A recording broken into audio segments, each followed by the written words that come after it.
can I turn to you then now, Mr. Masuda, and tell us how we're going to decarbonize the atmosphere.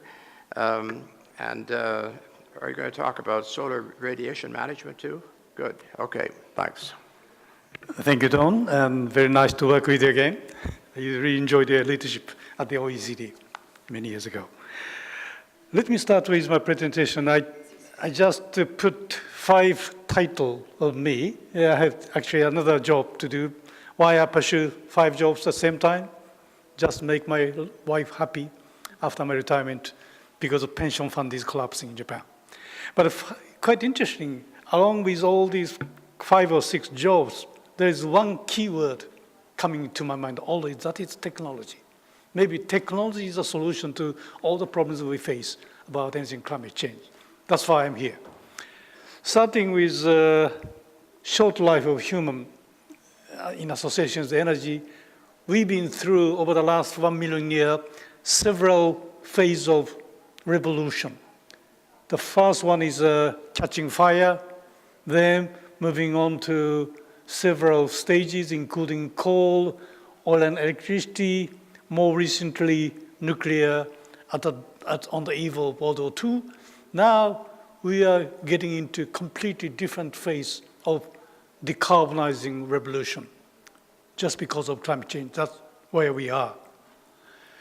Energy issue has been relatively simple about 2 decades ago. We simply have to worry about economy, policy, technology, and last but not least, geopolitics. Oil geopolitics, one of the popular topics for academia and industry people. But today, we are encompassed by a large red circle called climate change. And climate change issue dominates entire spectrum of energy discussion, economics, politics, and social acceptance. Just because 2/3 of human-related CO2 emissions come from energy use, energy decarbonization holds the entire key. What about the role of technology? This is just a short list of technologies already in place and to be in place, which is a product of the group of people at the World Economic Forum in the name of Scaling Technologies to Decarbonize Energy, which was published October last year. And I was one of the lead authors on medium-term technology. And just show you in a wonderful blue star, it shows solar PV or wind power or third-generation nuclear and others.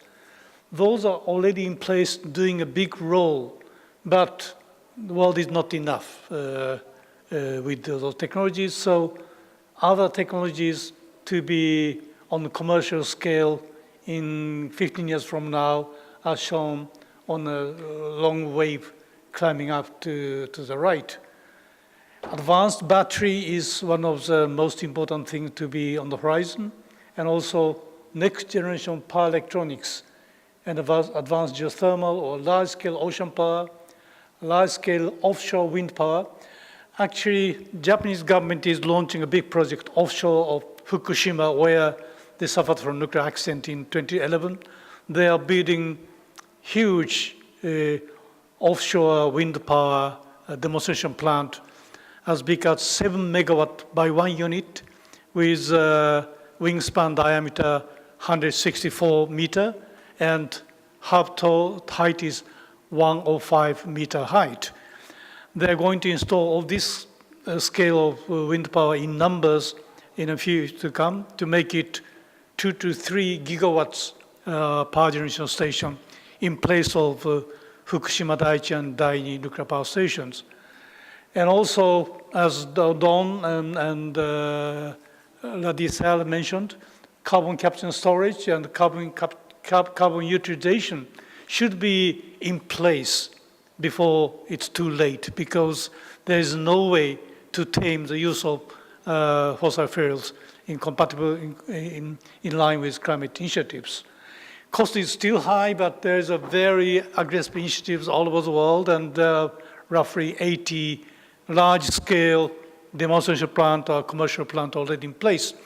but cost barrier is still overcome, but that should be done through technological innovation over time. And hydrogen technology is flourishing at a demonstration scale in Japan ahead of Tokyo Olympic Games. And next generation biofuels should be in place. On the farther end of this scale, there need to be artificial photosynthesis technologies and others, but they are too early to be placed as medium-term technologies.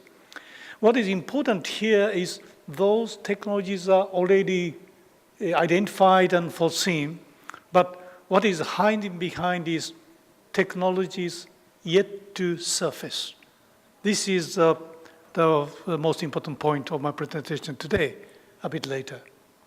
I just pick up 3 examples of medium-term technology. One is advanced power storage.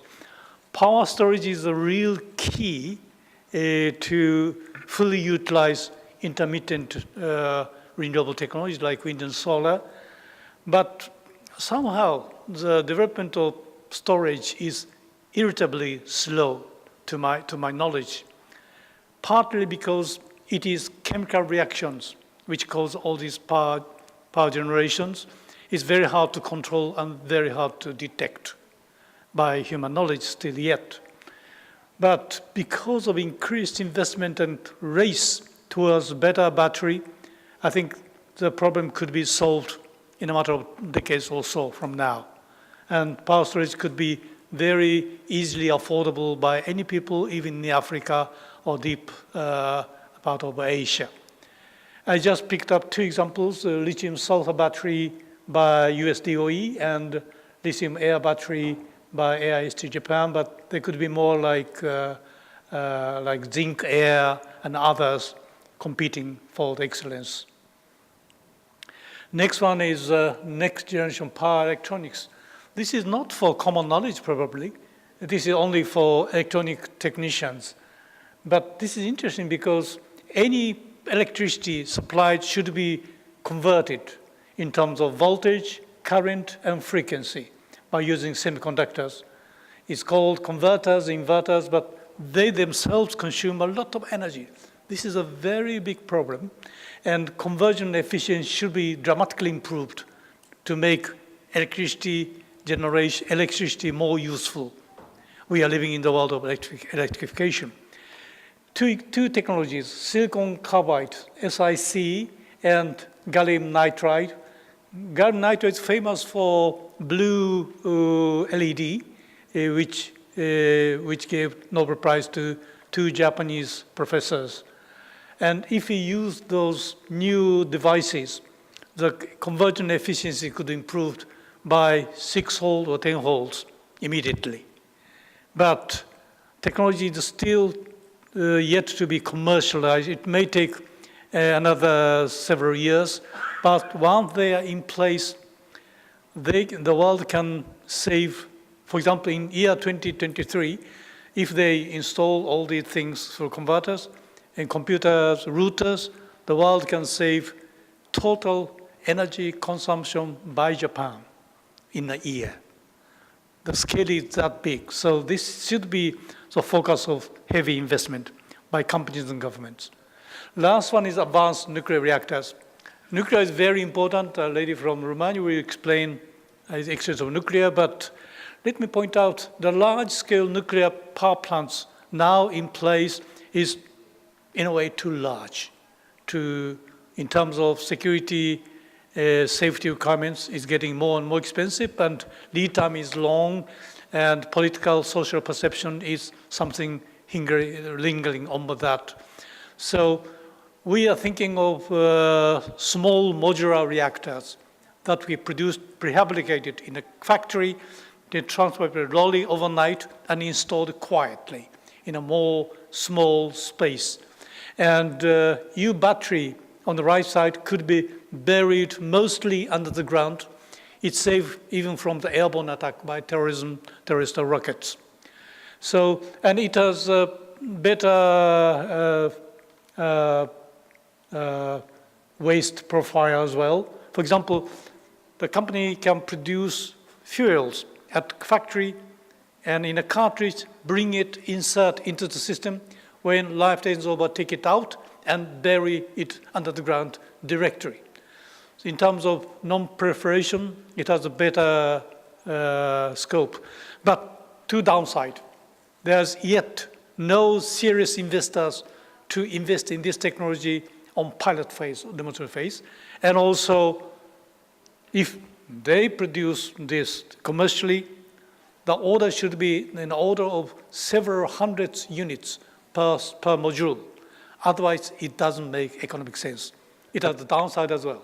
Let me ask you a question on this, though. Yes. No, what I mean, this is very important, interesting. I think we'll hear from you on nuclear in a moment. But what you're saying, you're using the term decarbonize by basically using alternative energies, not putting carbon up there. But there are also technologies, as I understand it, they're working on to take the carbon out of the atmosphere actually. Yes, sir. There's a big study at Harvard and elsewhere. Now, can you tell us anything about that? Because if we don't do that, as I understand it, now people are all here, there's almost enough carbon up there now to take us above the 2-degree limit that we're talking about, and it's still going up. Now, most of these issues that you're talking about have not yet been commercialized and won't be for some time, as you just admitted yourself. So. Okay, thank you, Don, for that. And there is a technology to capture the carbon in the air. Like a company called Blue Planet in the US has developed a technology to capture the carbon in the air and to make it like a shell. And they simply copied the natural reactions. But the cost is still high and there is not big demand. But already people are eyeing on catching CO2s already spread into the air. Thank you for that. Thank you, but I think we have to get Yeah, okay. And last 2 point is going beyond projected energy futures. IEA predicted energy futures like that. Even in 2040, the fossil share will be 75%. But IEA cannot take into account technologies yet to surface. They simply pick up technologies already there and credible one. But efforts like the breaking through energy coalition like Bill Gates is eyeing on investing in dream technologies, which is not visible yet. And if we are able to engage all these new technologies for decarbonization, we can go beyond IEA's projection of decarbonization. This is what I like to see. Bill Gates says, energy needs a miracle, and we really have to bring miracles. Last point. There is a green empire and black empire fight. On the left side, I see in red the black empire, who love status quo or who love to stick to hydrocarbons. And the right side is green empire, who like to push greener and decarbonizing. But largest enemy to greening is top red one, basic human nature. We are lazy, we like wealth, we like pleasure. We don't like to conserve by nature. How we can tackle with this human nature? Big problem. And political short-termism, populism, shown by Trump to walk out from Paris Agreement, or power of fossil fuel industry. And cost competitiveness of fossil fuels. Costs are coming down, as discussed, and mistrust on climate initiatives among players. But we have a good chance of decarbonizing because increasing climate risk awareness, political will towards climate initiatives as shown in Paris, and climate compatibility as a rule of the game. The most important rule of the game doing business today is climate compatibility everywhere. And renewable energy become economic necessity before long. And cost reduction of renewable energy is amazing. And for example, solar panel cost of silicon has declined by 80% from 2008 to 2015. And so the bottom line is scaling decarbonization technology. But last slide is technology will not complain. once it's put in right place, right time, they'll do the job without any complaints. That's the Okay, clear well, thing. thank you. I think we have to bring this part to a close, but you know, the thing is, I think the public has to understand what this challenge is, and until they do, then you're not going to get the political will that you need, because politicians are short-term, you know, especially in our four-year cycles. And you had that number up there about renewables, including hydro, and I guess including nuclear too. Did you in there? Because I think today, you can tell us these figures, but I think today, wind and solar represents about 3% of global energy, you know, base load energy. So how are we going to go from that to having people keep fossil fuels in the ground before we hit that magic number of 2 degrees, which was where we started? And I'm going to ask you people at the end to tell me your candid opinion as to whether we're going to be successful in that or not.